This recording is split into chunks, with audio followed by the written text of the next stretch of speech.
You know, I've been thinking a lot lately about the difference between holding a title and actually leading people. And what I want to tell you, that difference is everything. We live in a world that hands out titles like party favors, director of this, vice president of that, chief executive of the other thing, and somewhere in all of that, we have started to confuse the nameplate on the door with the work being done on the other side of it. But every now and then, and I mean every now and then, you meet someone who never confused two things.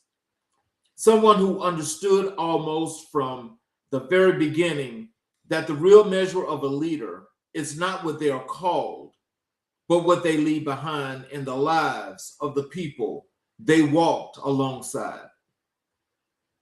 That kind of leader is not just rare, that kind of leader is precious.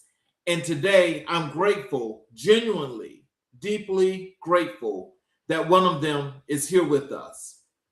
I want to take a moment and think with you about the landscape of workforce development in this country, because there's an infrastructure holding this nation together that does not get nearly enough credit, a quiet, steady, often invisible network of human beings who wake up every single morning and go to work for one purpose: to connect the other human beings to opportunity, to dignity, and to the economic possibility that ought to be available to every person who draws breath in this country. These are the people who sit across the table from someone who has been told no so many times they have almost stopped asking, and they say, "Let me help you find a way." That work does not make the news. It does not trend on social media, but I am convinced it is some of the most important work being done in America today, and the people who have dedicated their careers to it deserve to be seen. I also want to talk about the entrepreneurial spirit because I think we sometimes misunderstand it. We celebrate the outcome, the launch, the press release, the growth chart going up and to the right. But what we do not talk about enough is what entrepreneurship actually is at its core. It's an act of belief. It is the audacious decision to look at the world as it is and say, I believe something better is possible, and I believe I am the person to build it.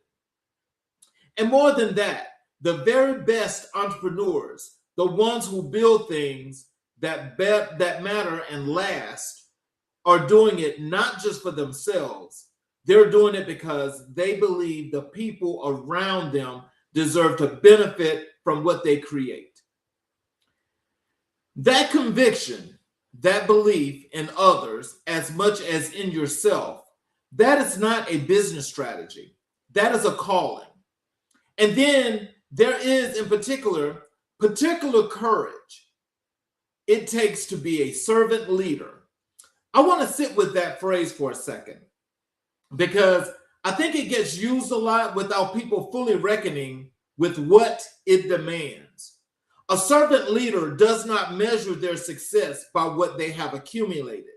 They measure it by who they have elevated.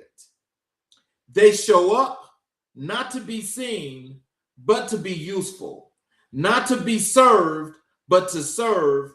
And here is what makes that so rare.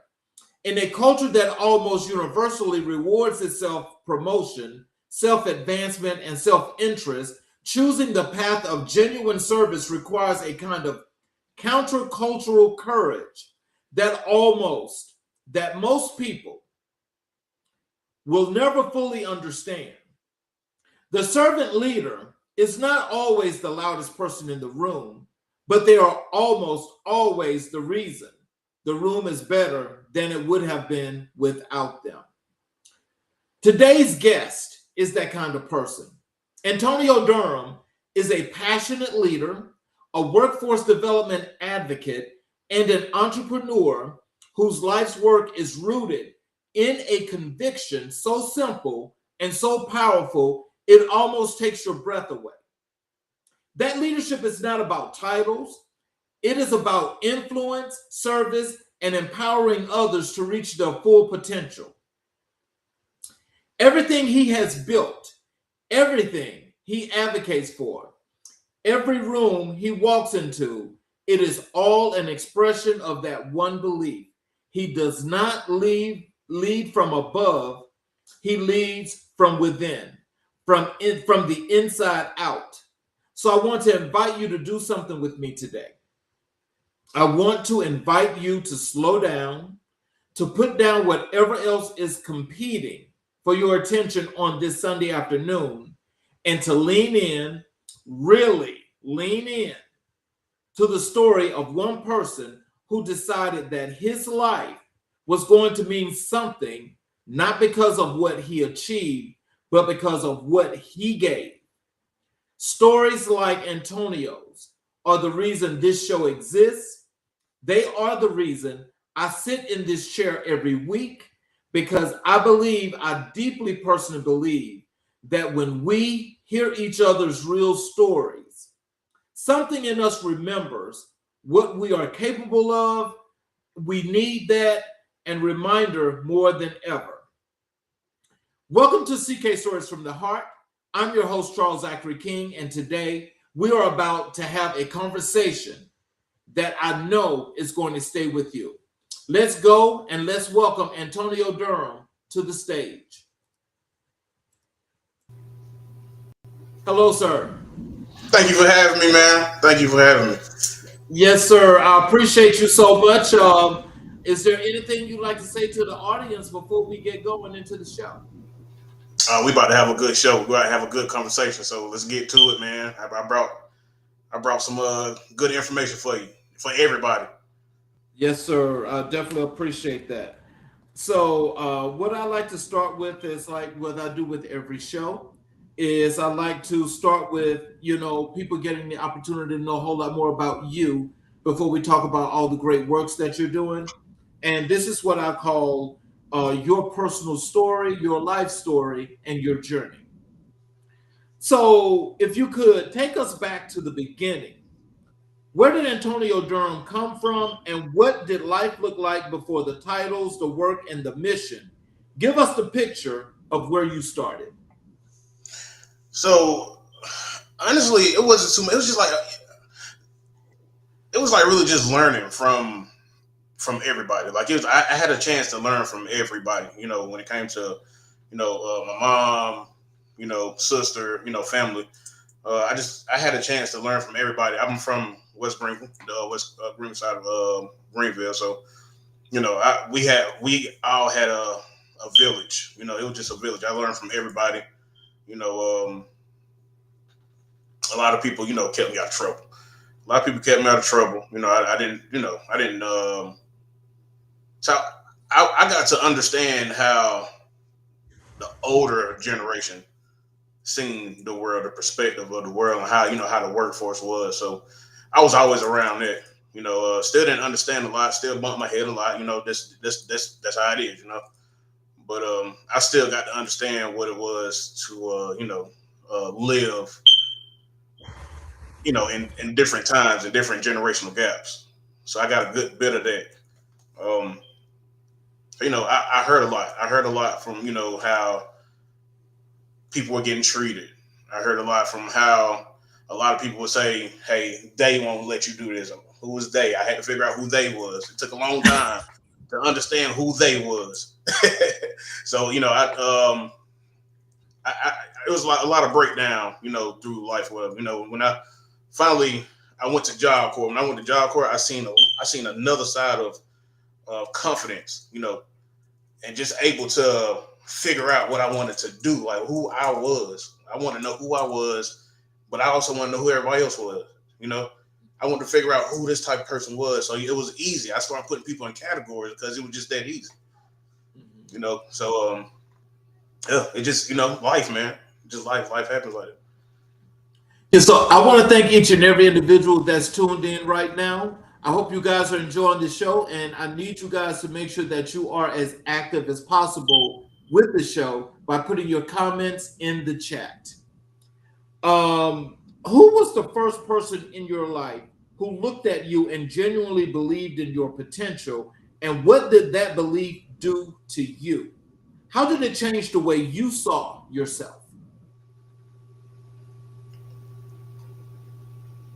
Man, it was a lot of people. Honestly, it was like because like okay, so I had when I used to do music. So like when I first started doing music, like that was my introduction to a mass of people. So it was just Mm-hmm. like I had these people that were just like, hey, I didn't even know that a lot of people come to like, hey man, like I like your words, your songs, but I still didn't understand. I still didn't understand. I thought I was just doing something. Um, I was able to, just keep people entertained. I like to, just keep people entertained with words. So it was a mass of people, but like I do gotta give it to my guy Kelly Blaze. He was my mentor for a long time, and he used to always just tell me like, hey, this is impactful, this is powerful what you're doing. But I still, like I said, I still didn't understand. I didn't know. I thought it was just genuine. Like it wasn't nothing that I was trying to do. You know, when somebody say, hey, I'm trying to do this, like you're doing it. You're doing it, and to me, honestly, like if you're doing it genuinely, to me, when everybody is around me and they say, "Hey, I believe in you, changed my life," it's still genuine. Like it's still like it's just something that I do. Like it's in me to give to people. So that's how that changed me. Like to see somebody say, "Hey, you changed my life," or you did this for me. That does something for me. I'm assuming that these are maybe some folk that are here to support you. Here's one person. I'm putting it on the screen here. They're saying hello. This is Lizette, and this is um, someone else that is saying hello. And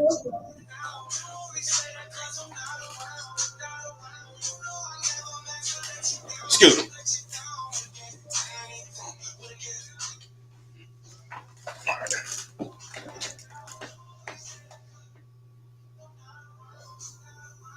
Sorry about and that. there's quite a few people here that are saying hello. Oh yeah, hey, listen. I'm glad y'all came. Listen, y'all get to see a good message. I appreciate everybody for showing up, showing out for me.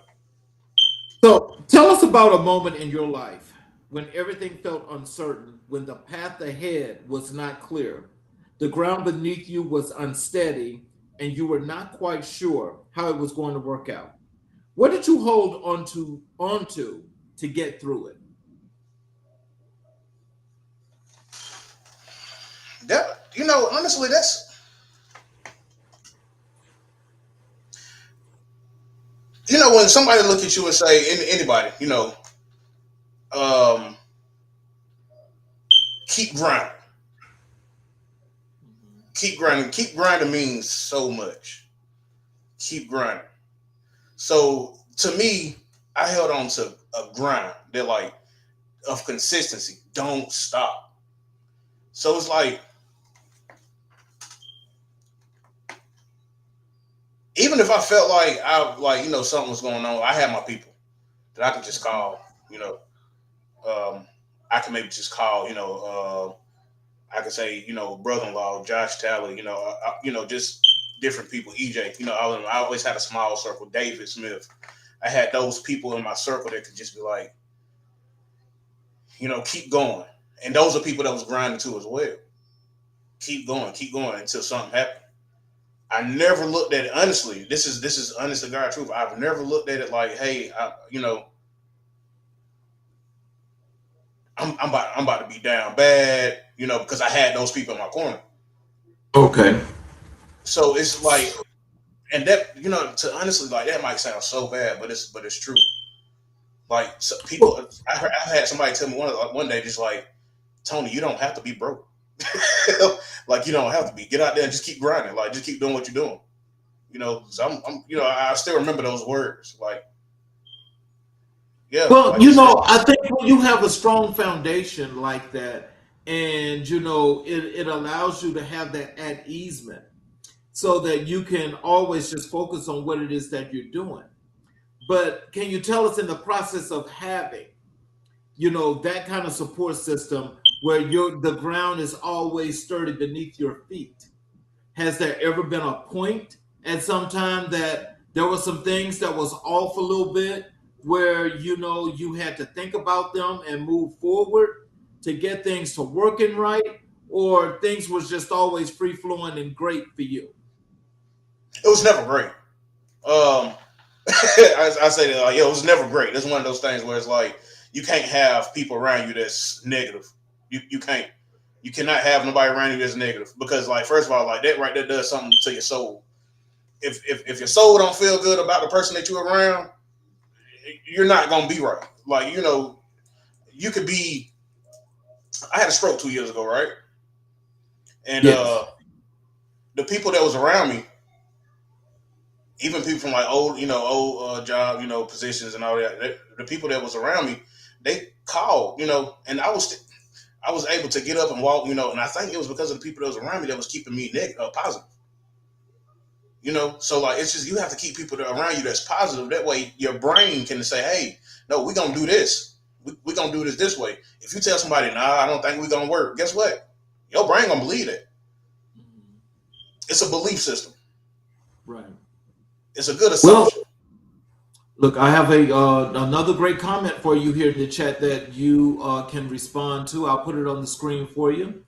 This says that you have made a lot of people that have seen your progress. I've been lucky enough to see your grind and vision. You're a motivation to people you pass, including myself. Man, see, like, when I hear stuff like that, that's Josh. I like that's Josh. I just shout him out. When I see stuff like that, it's just like, and he's the same way. Like, he's he's another one. He just, like, just keep grinding. My wife's the same way. My wife, she just keep grinding. Like, it's always a grind, man. It just Mhm. it's just always a push. Like, like, you can sit there and do nothing and drown for the rest of your life, or you could do something and keep pushing. Just keep pushing. That's all it is. Keep pushing. Stay positive. It's not always, like I said, when I tell you, like, it's not always great behind the scenes. It's not always great. You can end up falling, but at the same time, like, just keep it going. You know. And here's another hi. This is Rachel DeJesus. And so, can you tell us, what did you learn about leadership from watching the people around you growing up? Both the good examples and the ones that showed you what not to do. Who were your early models, and how did they shape your understanding of what it means to lead? So, okay, so I'm gonna tell you. I'm gonna answer that in a different way. You mind if I answer that in a different way? Yes, sir. My first leadership job, man, I tore that thing up. Mhm. I wanted control. I wanted to be, I just wanted to, I was making everybody mad. I was making everybody angry. You know, people started walking off the job. they they Oh. was leaving. Yeah, it was terrible. It was terrible. I tore that job up. I got to really sit back and evaluate. Because I got fired as well. So when I went to another job, I was like, "Nah, I got to do this again because I didn't do this right the first time." So I feel like myself, my mom too as well. Like, she put it in me to keep a smile on your face. But Mhm. when I got into that position, I got to evaluate everything I was going through. Um, so when I got to do it again, I I went and started checking all the pain points from the employees. I Mhm. wanted to know. I wanted to know what these people feel like. I want to get to know them first before I did anything. I started noticing that some of them come home. I watched a guy, go in the parking lot and unalive himself because I feel like if I had got to him to talk to him, then it wouldn't happen. Oh I just wow. yeah. I feel like if I had got to him and been able to talk to him, but like I say, not to just go to him and say, hey, this is I'm the person you need to talk to. No, it was just conversation. So I could say that I was able to understand myself as a leader, to be my own role model, to keep pushing and just showing people the grind genuinely, not going to them and just saying, hey, this is how you should do it. Or I started learning active listening. When I started learning active listening, stuff became a lot more clear. My perspective was different about employees. I was able to turn, a part of my organization into gold. So I was my own role model. So So I at mean, what moment, you as well. so at what moment did you realize that your life was about developing other people? That this was not just something you were good at, but something you were made for? Was there a specific conversation, experience, or turning point? Just having conversation with people and just listening. Um, I can say now, just like I had. I mean, it's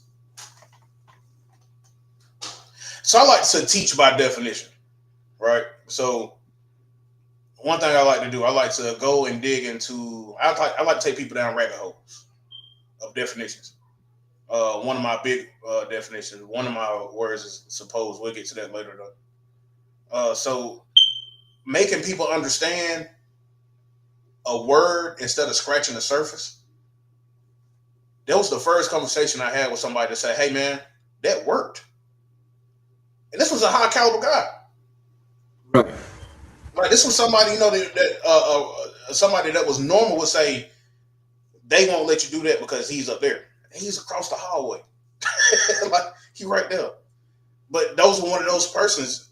That was one of those people that would say, "Hey, I was able to this changed me. This did something for me. Thank you." And now, and it kept happening.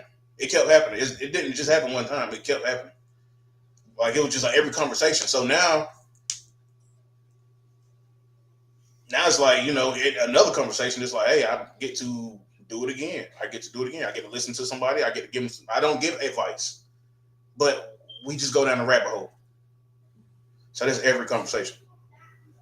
So, what has been the hardest season of your life, personally or professionally, and how did walking through it shape the leader, the advocate, and the human being you are today?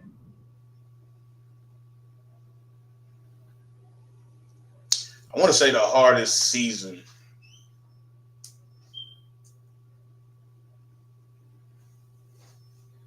It might be every day. And the reason why I say that is because it's like it's always a new challenge. It's always a new challenge that you face. When you come across a new challenge, it's kind of like, okay, now I got to figure out how I can problem solve this right here. So it's like every challenge comes with its own challenges. Every challenge comes with its own problem solving challenge. Everything comes with a different perspective. Myself being a leader, it's like you don't even know what's coming next. You don't know when you wake up what's going to be the next thing, especially when you're going if workforce, personal, everything. You just don't know what's coming next, but you got to keep a smile on your face. You got to, because if you let that If, smile go down, it's just over. if the younger version of you could see where you are today, the work you're doing, the people you are serving, the life you have built, what do you think he would say? And what would you say back to him? Man, he didn't even know. He didn't even know. You know what? He didn't even have a purpose. Mhm. I kind of just kept walking into the purpose. I didn't even know. I Mhm. didn't even know. Like it was just like I told you. I think we talked. You know, I told you I was like, man, I've been doing this since I was a kid. I believe. You know, Mhm. and the reason why I say that because you got. I mean, adolescence started at 10 years old. You know, you start building relationships. You start realizing what relationship look like. You start realizing that you can coordinate, that you can even be strong. Yeah, if I knew if I thought that I'd be doing what I'm doing right now, if I told my younger self that, I think my younger self probably would have ran. Mm. That's Just interesting. yeah, like that. As soon as I would have told him, hey, this is what we're doing, go on. I would, like I say, I just don't know. If it's genuine, you grow into it. If it's not, you're gonna try. And trying does not mean that you're doing something. I mean you're trying something. Right. Figure out who you is and grow into it.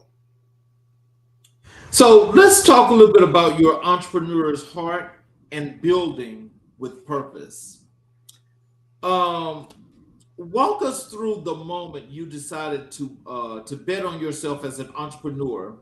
The moment you said, "I'm going to build this." What were you risking, and what were you believing in, and what gave you the courage to take that first step? Man, you asking all the right questions. I love it. So I,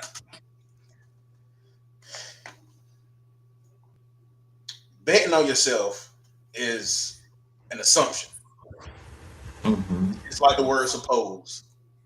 Suppose came out. I'm talking about it's that word suppose and assumption. It'll do a lot to you if you let it. It can almost do a lot to society and entrepreneurship. People went to work and realized how work was treating them versus how entrepreneurship was treating them. So it's like, hey, something has to be better. I think you said it. Something has to be better, right? And that's what my mind was. Something has to be better. Like I'm gonna get out here and get my own stuff. But then I was risking my peace. I was risking my stability. I was risking, man, knowledge. Because honestly, when you step out and do something on your own, you don't read about it. You don't even know what's coming. You don't read. You go. You follow assumptions. You figure out because now it's like I assume that I can get more than what this job is teaching me. I assume that's what I can do. I assume that I can be better than my position right now. I assume that. Nobody looks at the word assumption. Nobody looks at the word assume. Assume, like I say, it's really it's not a fact. Assume is not a fact. Suppose is not a fact. A fact is only a fact. You can never say, "Hey, it's a fact that I'm gonna go out there and do my own thing. I'm gonna build my own. I'm gonna build my own work. I'm gonna build my own, ceiling." It's an assumption. So I follow the assumption. So I didn't even know when I assumed that I go out there and be better for myself. I didn't know that. I just went out there and I did it, just like anybody else that's doing good, and they still have to assume that they can get this check 3 months down the line.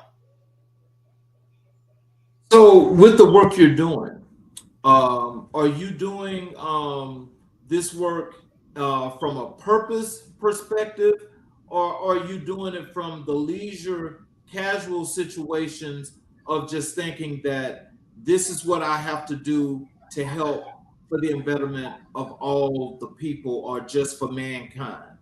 Because I think because the difference between the two is this: when we think about purpose, if it's purpose driven, then that means that you've taken on something that you saw that you wanted to course correct, fix, and be a better part of. And if you're just doing it from the other side, from just a moral compass, then it's like, okay, well, I've done what I'm supposed to do to help these people. Which side is it for you? I'm on the more purpose side. I have to fulfill my purpose so somebody else can fulfill a purpose too. So it's like I can't go into. I know, like I have a job is a job, right? And everybody sticks to their job accordingly. me, I cannot just go in and be a leader and not change somebody's life so they can fulfill a purpose as well. That gives me purpose. So it's like, if I'm able to change somebody's perspective on life, that's my purpose. That's my and it feels good every time. But now it's like, this it's a God given skill now. It's a skill, So it's I'm able to listen and conversate, and that's all it takes. Communication. That's all it takes. Just a little bit of communication. You can change somebody's life fast. And so, what is the thing about building your own vision that no one warns you about? The part that does not show up in the business books, the podcast, or the motivational posts. What were you not prepared for? I wasn't prepared for the feedback. The feedback was different. Oh wow! Why was the feedback different? Because you just never know what's gonna happen. Like, you can put something out. Like, you can put something out right now. Like, next thing you know, you don't know what somebody's gonna say. Honestly, when I was putting out feedback, I think I was just really just doing it for myself. I wasn't even doing it for everybody. It was just for myself. But people say stuff. Right. You gotta be ready for what people gonna say. Mm-hmm. I've had some negative. I've had some positive. I had a lot of positive. I had a lot of negative. But you gotta be ready for that. But you also gotta be ready to listen too, because it's not always about your perspective. It's not always about that. You have to. If somebody say, "Hey, nah, that's wrong.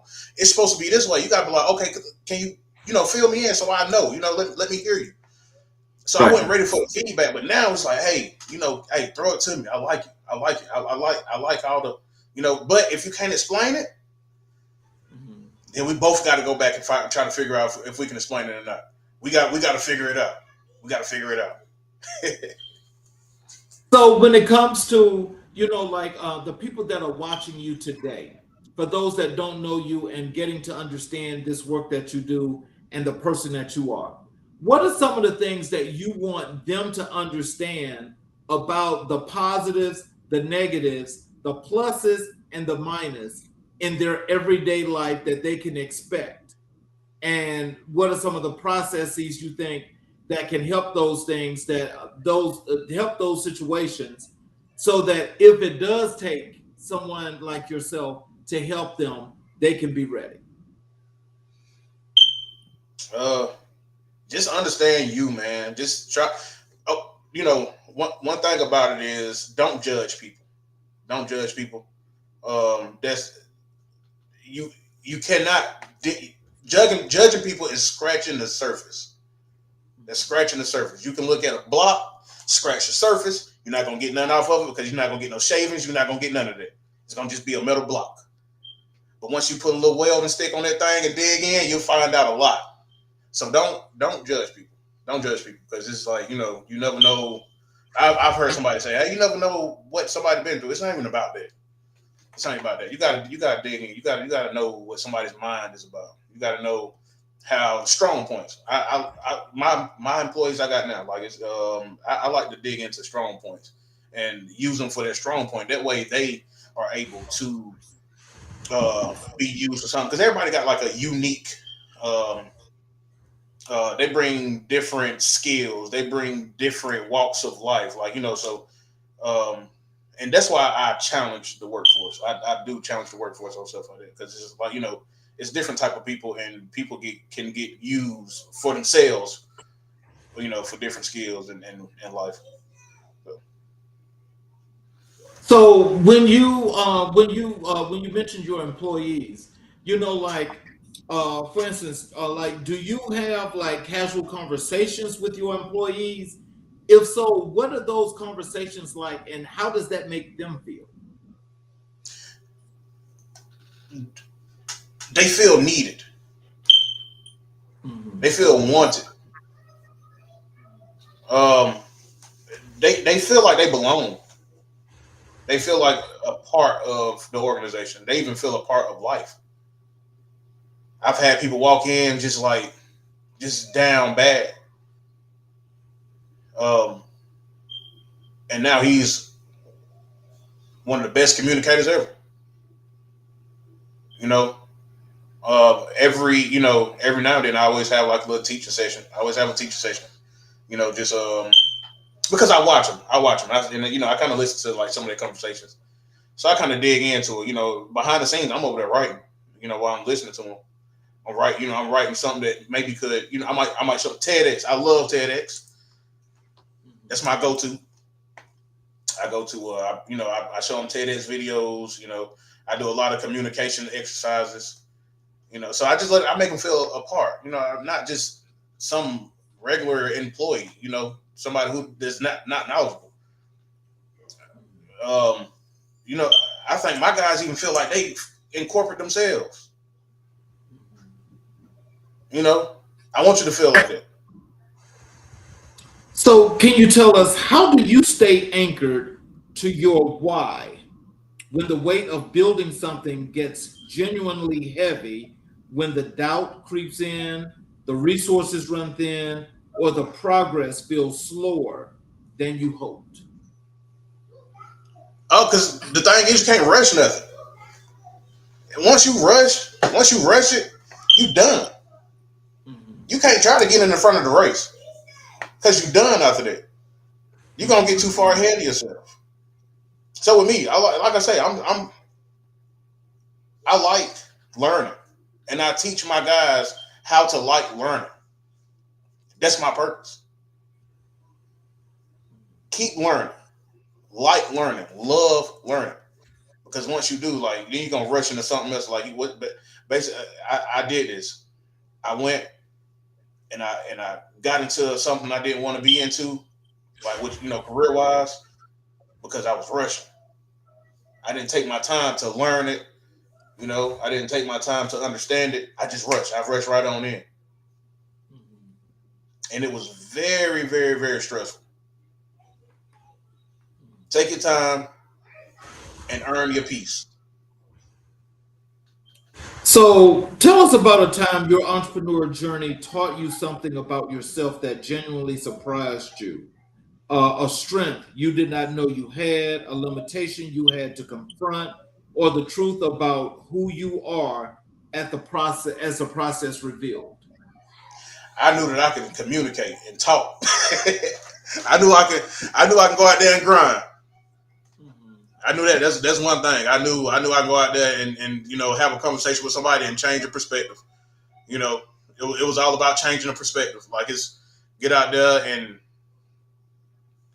I figured out I was like one of the best salesmen ever, and that's just because I can have a conversation. It was easy. So, what does success look like to you as an entrepreneur? Not the version you put on a pitch deck, but the real definition, the one you actually measure yourself against. And how has that definition evolved over time? That's a good question. Um,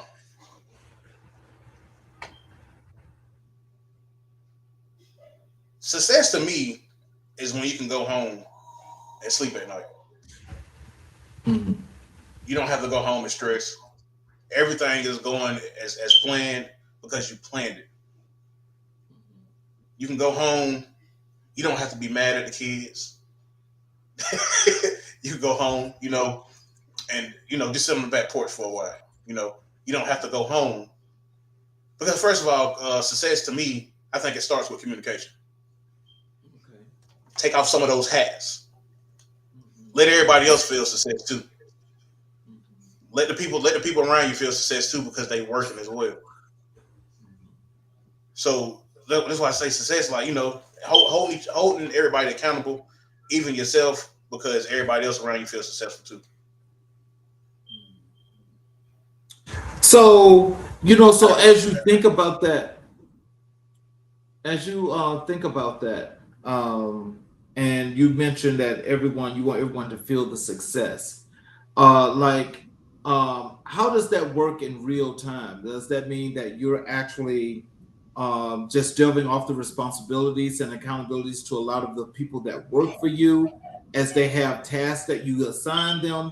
Or is that just a point of bringing them into the whole entire process that you do your work?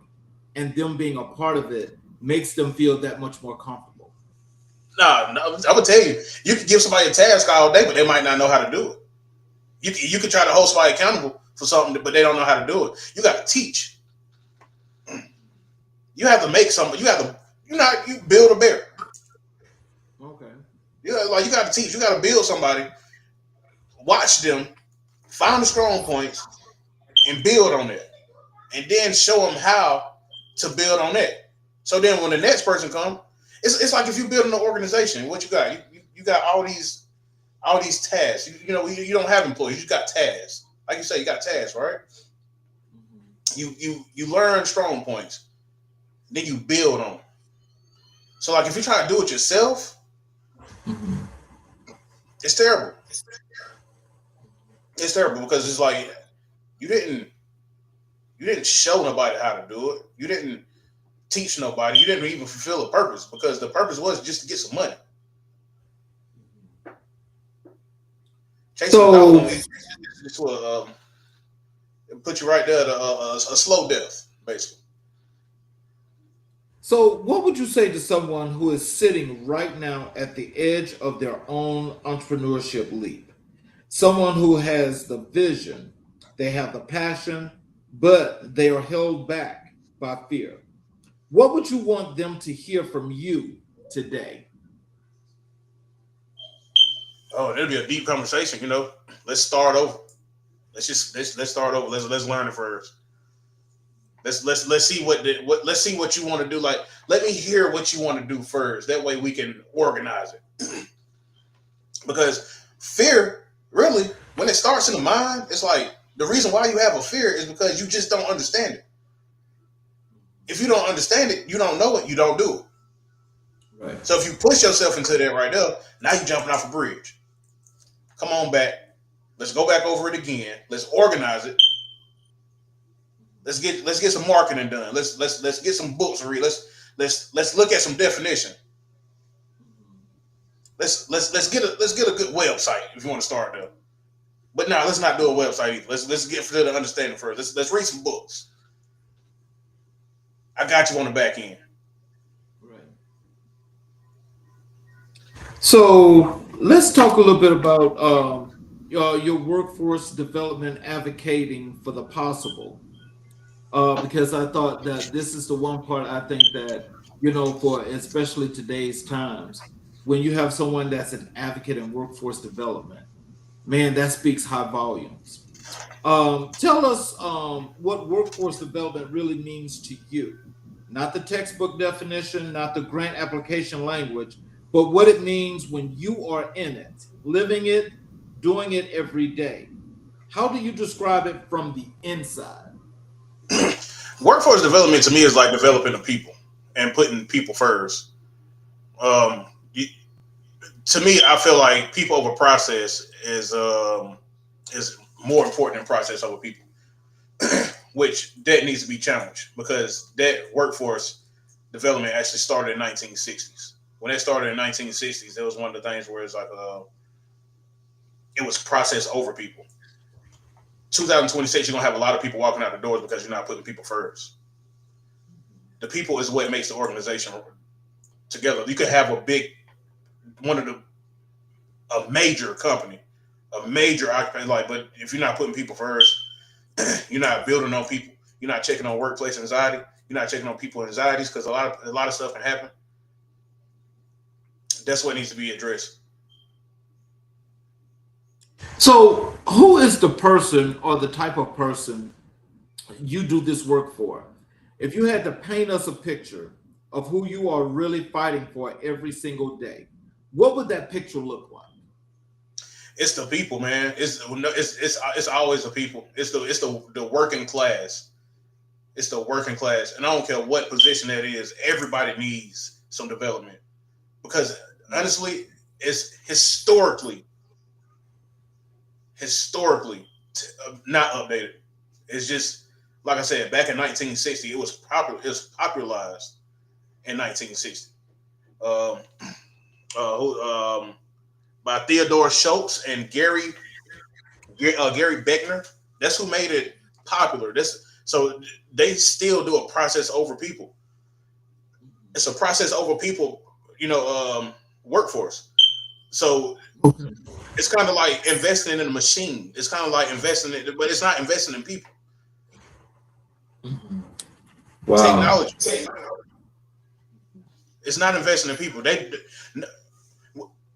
That's why I say I really feel like workforce, the workforce anxiety should be a big topic. This is this is important. People, you have supervisors, you have management, you have all of that that's trickle down. That's not even learning people and what they do.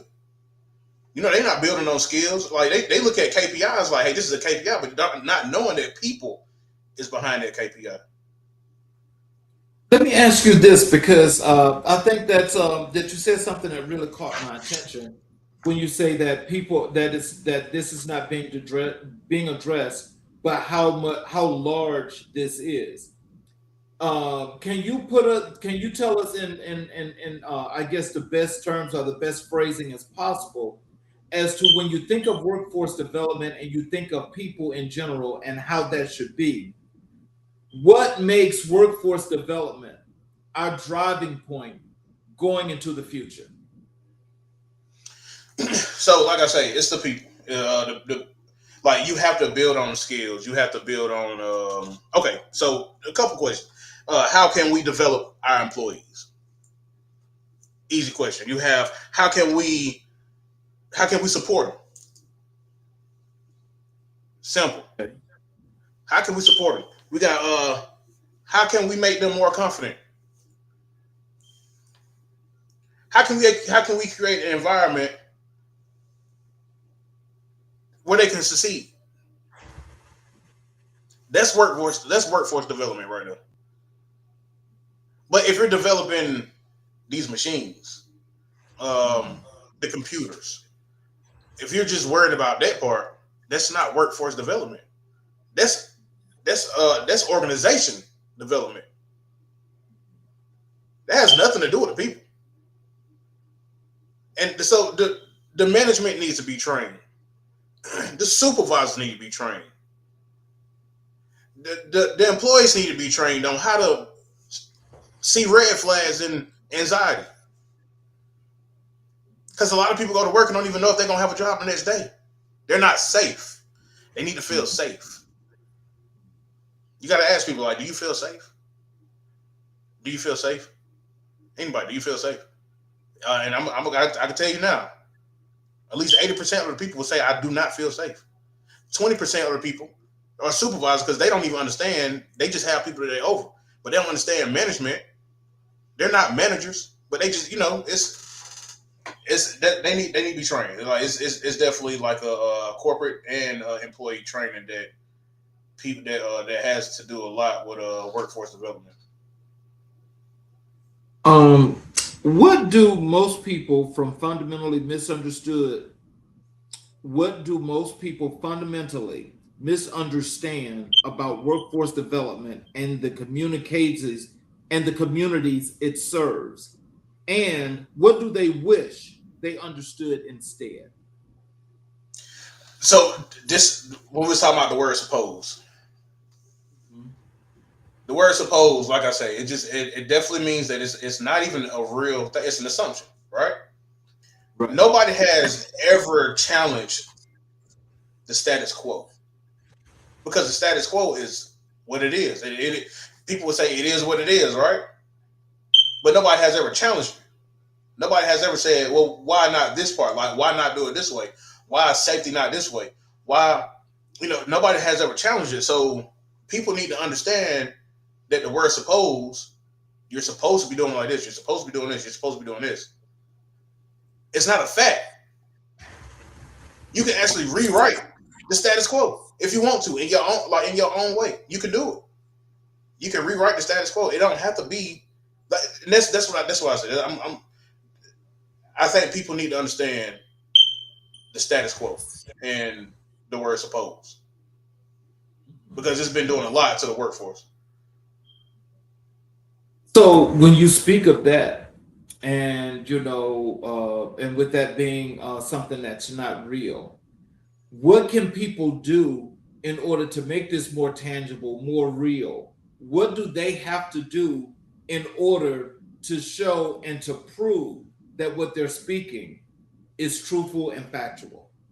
Get the facts. Stop assuming. Hmm. That's all you got to do. Listen to people. Hmm. Start listening. Start doing research. That's the only way you're gonna be able to know. Research. Stop assuming. Listen. Evaluate. Implement. That's only 5 steps. So tell us about a transformation you witnessed in someone you worked with, a moment when you saw a person step into their potential in a way that reminded you powerfully and unmistakably that none of this work is in vain. What happened? Ooh wee. I don't even want to say his name because I'm telling you. But he is making me You don't proud. have to say the name. You don't have to say the name. Yeah, he's making me. I would. This guy. He told me that a lot of people would just didn't believe in him. He didn't. Nobody believed in him. Everybody called him stupid.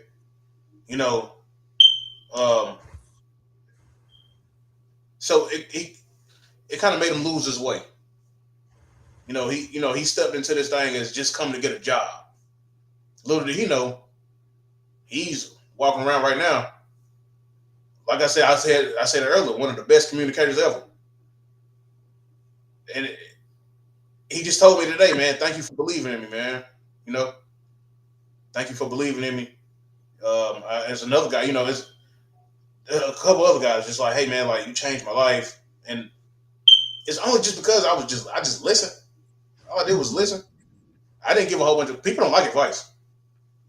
That's one thing about adult learning. People do not like advice. You have to let people walk themselves into their own situation. Like you gotta let the people walk themselves into their own problem solving. You can't just give advice. You can't especially if you're not. Even professionals don't give advice. They don't.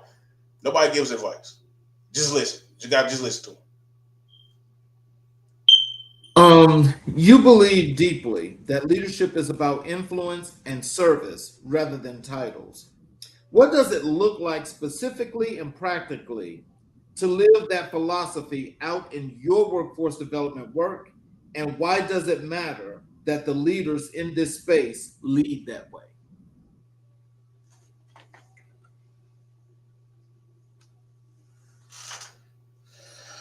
So like you said, servant leader, you have to serve somebody's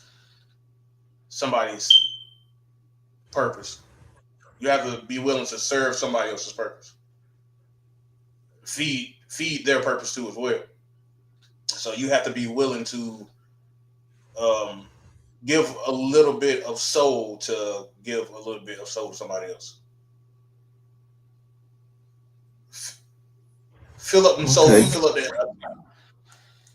up that soul account. You'll get All something back in right. return. So, what is the biggest gap you see right now between the workforce systems we have in place and the workforce systems our communities actually need? If you could change one thing about how we approach workforce development in this country, what would it be? It will be the mind. It'll be the perspective.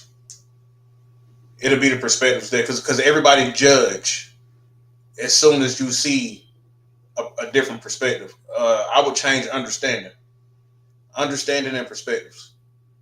That way you can understand the next person that you can understand the next person beside you. Because like everybody's unique in their own different way. So once you understand that person and once you understand a different perspective, man, it makes you so powerful. If you could leave every single person watching today with one message, one truth, about their own potential and what is possible for their life, what would you want them to carry with them when the conversation is over? To me, honestly, like I always say, I tell people keep doing what you're doing and just listen. Just listen. Do some research.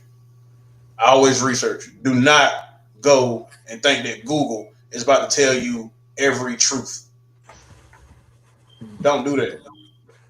I always look at peer review. Everything has to be peer reviewed. Everything. If it's not peer reviewed, do not Google something because it's not facts. Get away from the word supposed. I want you to challenge the status quo. Always challenge the status quo. Do not go to the word supposed. Everything somebody told you that you're supposed to do.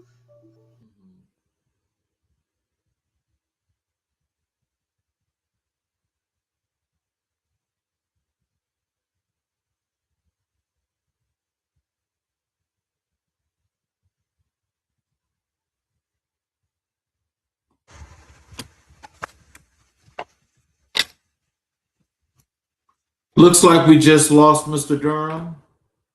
Um, Let me see if we can get him back.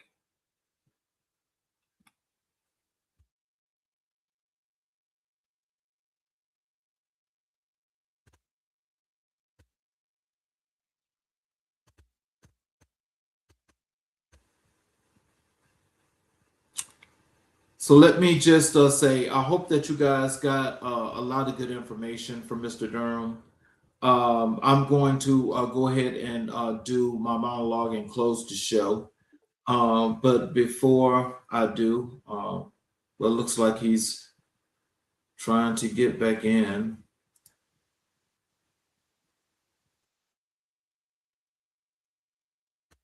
Mr. Durham?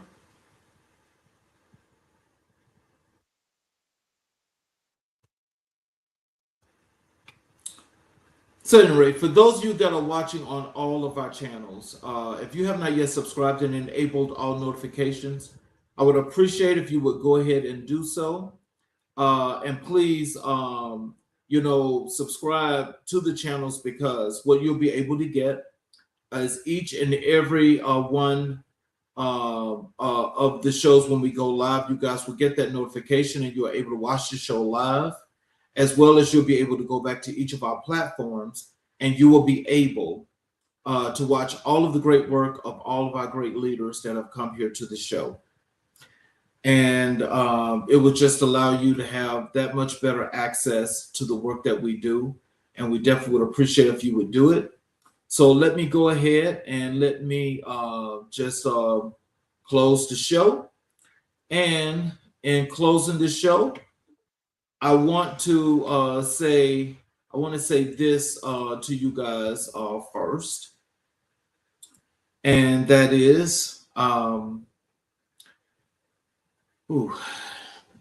I want to sit in this for just a moment before we close, because there are conversations that inform you, and then there are conversations that move you, and Antonio Durham just gave us one of the second kind. To our guest today, thank you. Thank you for showing up fully. Thank you for not giving us the polished, rehearsed version of your story. Thank you for giving us the real one, the one that includes the hard seasons, the uncertain moments, the quiet convictions that keep you going when nobody was watching. You did not just talk about servant leadership today, you embodied it. You gave us your time, your truth, and your heart. And that is the most generous thing one person can offer another. We do not take that lightly. There were so many threads running through today's conversation that I want to hold on to. But let me name just a few. First, that leadership from the inside out, the kind Antonio practices, the kind rooted in genuine service rather than the pursuit of status, changes people in ways that titles simply cannot. A title can open a door, but a leader who truly invests in you that can change the entire trajectory of a life. Second, that workforce development is not a program or a policy. It is one of the most sacred expressions of community love available to us. It is of saying, I see your potential, I believe in your future, and I'm going to walk with you towards it. In a world that often feels extractive and transactional, that kind of advocacy is a revolutionary act. And third, that the entrepreneurial spirit at its very best is an act of faith, faith in yourself, yes, but also faith in the people you were put here to serve. Antonio built not for himself, but for others. And that changes everything about what he built and why it will last. I want to say something personal here because this show gives me the space to do that, and I believe in using it. Conversations like the one we just had are the reason CK Stories from the Heart exists. We live in a media landscape that is overwhelmed by noise, speed, and spectacle. And this show is my deliberate, committed, weekly act of resistance against all of that. I believe that the stories underneath the headlines, the real ones, the human ones, the ones about struggle and conviction and the slow, patient work of building something that matters. I believe those stories are what we are most hungry for, even when we do not know how to say so. Antonio Durham's story is one of those stories, and I'm grateful that on Sunday afternoon we got to slow down long enough to hear it. To everyone watching today, I want to leave you with something that I want you to carry into your week. Think about who in your life is waiting for someone to believe in them. The way Antonio was believed in, the way he goes on to believe in others. Think about whether there is a workforce need, a community gap, a human being in your own sphere of influence who could use a champion. And think about your own story, the real one, not the curated one, not the one you put on your profile, and consider that it too deserves to be told. You do not have to be a public figure for your story to matter. You just have to be willing to be honest about it. That honesty is what connects us. That honesty is what heals us. That is what CK Stories from the Heart is built on. The belief that every story matters, that every journey has something to teach us, that as long as we're willing to sit down, lean in, and truly listen to one another, not to respond, not to judge, but to actually hear, we are building something together that no title, no resume, and no algorithm can ever replicate. We're building community, we're building understanding, we're building the kind of world where people like Antonio Durham are not the exception, they are the standard. I am Charles Zachary King. This has been CK Stories from the Heart. Thank you for being here. We will see you next Sunday.